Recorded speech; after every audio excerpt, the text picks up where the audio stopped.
그들에게 일어난 일은 본보기가 되고 또한 말세를 만난 우리를 깨우치기 위하여 기록되었느니라. 그런즉 선줄로 생각하는 자는 넘어질까 조심하라.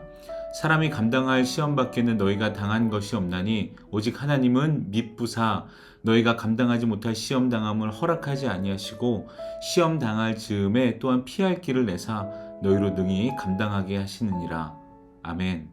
샬롬 사랑하는 성도 여러분, 오늘도 기도와 말씀으로 하나님과 동행하는 의미 있고 행복한 하루 보내시길 바랍니다. 읽은 말씀을 가지고 내 신앙은 넘어지지 않아 라고 생각될 때 라는 제목으로 묵상한 내용 함께 나누겠습니다. 오늘 말씀을 묵상하면서 예전에 담임 목사님께서 해주신 예화가 하나 생각났습니다. 운전을 오래 하신 분들이 오히려 사고를 더 많이 낸다는 이야기입니다. 기억나시죠? 초보 때는 두 손 꽉 잡고 긴장하고 또 주변을 계속 살피면서 운전하는데 이제 조금 익숙해지니까 한 손으로 운전하고 심지어는 핸드폰을 보면서도 운전하게 됩니다. 방심하게 되곤 하죠. 신앙도 그렇습니다. 처음 믿었을 때는 기도도 열심히 하고 말씀도 조금 더 떨리는 마음으로 읽고 하나님이 원하시지 않는 삶을 사는 것도 두렵고 떨렸는데 어느 순간부터 그러한 긴장감 자체가 그렇게 인식하는 것 자체가 사라지기도 합니다. 오래 다녔으니까 익숙하니까. 그런데 바로 그 순간이 가장 위험한 순간이라고 오늘 본문이 이야기하고 있습니다. 바울이 10장에서 이스라엘 백성 이야기를 꺼내는 이유가 있습니다. 왜냐하면 그들이 나쁜 사람들이어서가 아닙니다. 오히려 반대이죠. 그들은 홍해를 건넌 사람들이었고 구름기둥과 불기둥을 직접 본 사람들이었고 하늘에서 떨어지는 만나를 먹은 사람들이었습니다. 바로 은혜를 충분히 경험한 사람들이죠. 요즘 말로 하면요, 간증거리가 넘쳐나는 사람들입니다. 그런데 그들이 무너졌습니다. 우상을 섬겼고요, 음행을 저질렀고 하나님을 원망하다가 광야에서 쓰러졌다고 성경은 말하고 있습니다. 11절에서 바울은 이렇게 말합니다. 이런 일은 본보기가 되고 말세를 만난 우리를 깨우치기 위하여 기록되었다라고 말이죠. 하나님이 이 실패의 역사를 성경에 남겨두신 이유가 있습니다. 단순한 역사 기록이 아니라 우리를 위한 경고등입니다. 그런데 우리는 종종 그 경고등을 보면서 이렇게 생각합니다. 야, 저거는 저 사람들 이야기지. 나는 괜찮지. 왜냐하면 나는 이미 저 사람들의 이야기를 다 알고 있잖아. 나는 저들처럼 넘어지지 않을 거야. 나는 굳건히 서 있어. 라고 이렇게 생각합니다. 바울은 바로 이런 마음을 품은 사람들을 향해서 12절에서 이렇게 말합니다. 그런즉 선줄로 생각하는 자는 넘어질까 조심하라. 라고 말입니다.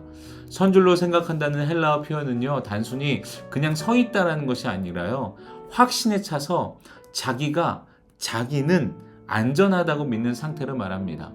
고린도 교회에서 소위 강한 자들이 있었습니다. 지식도 있고 은사도 있고요, 믿음도 깊다고 스스로 그렇게 확신하는 사람들이 있었습니다.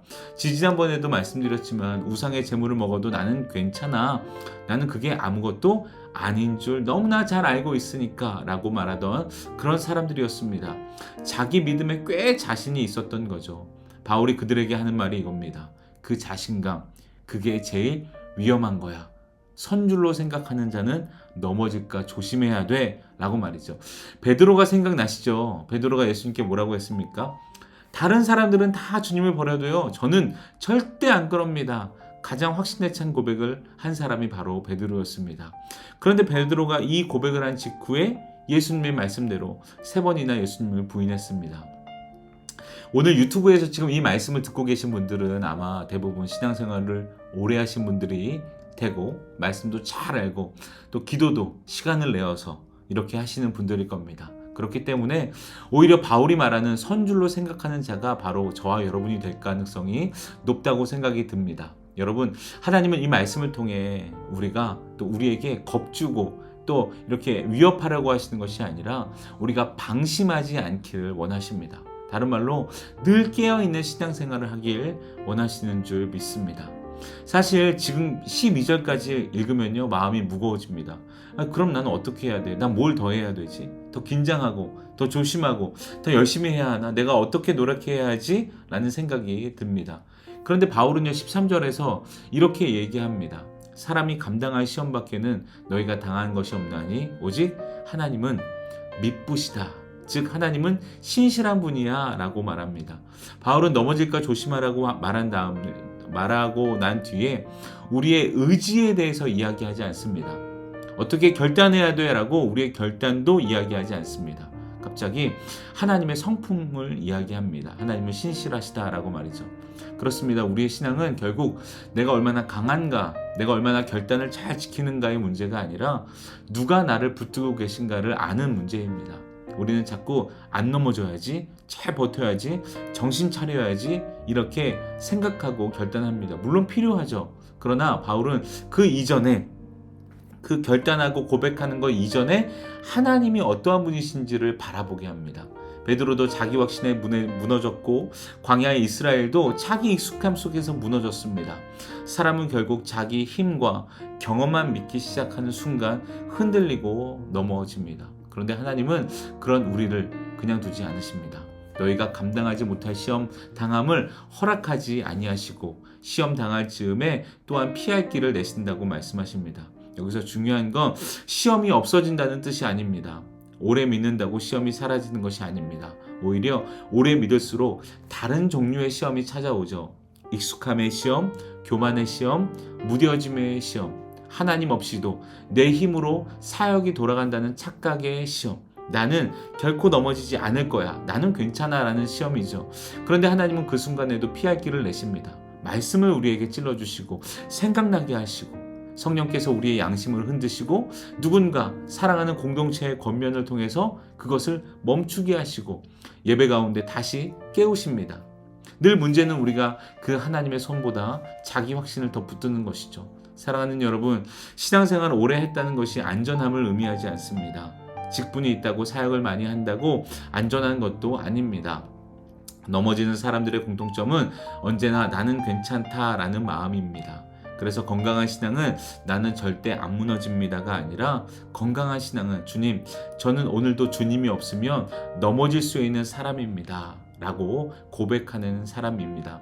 오늘 말씀은 우리를 겁주기 위한 말씀이 아니죠. 하나님께서 우리를 깨우시는 말씀입니다. 앞서 말했듯이 운전을 오래 했다고 눈을 감고 운전하지는 않습니다. 신앙도 익숙해질수록 우리가 해야 하는 것은 눈을 감는 것이 아니라 더 깨어 있어야 될 줄 믿습니다. 오늘도 나는 괜찮습니다, 나는 넘어지지 않을 거야가 아니라 주님, 오늘도 저를 붙들어 주세요. 내 신앙은 넘어지지 않아, 이런 생각이 아니라 하나님, 나는 넘어질 수도 있습니다.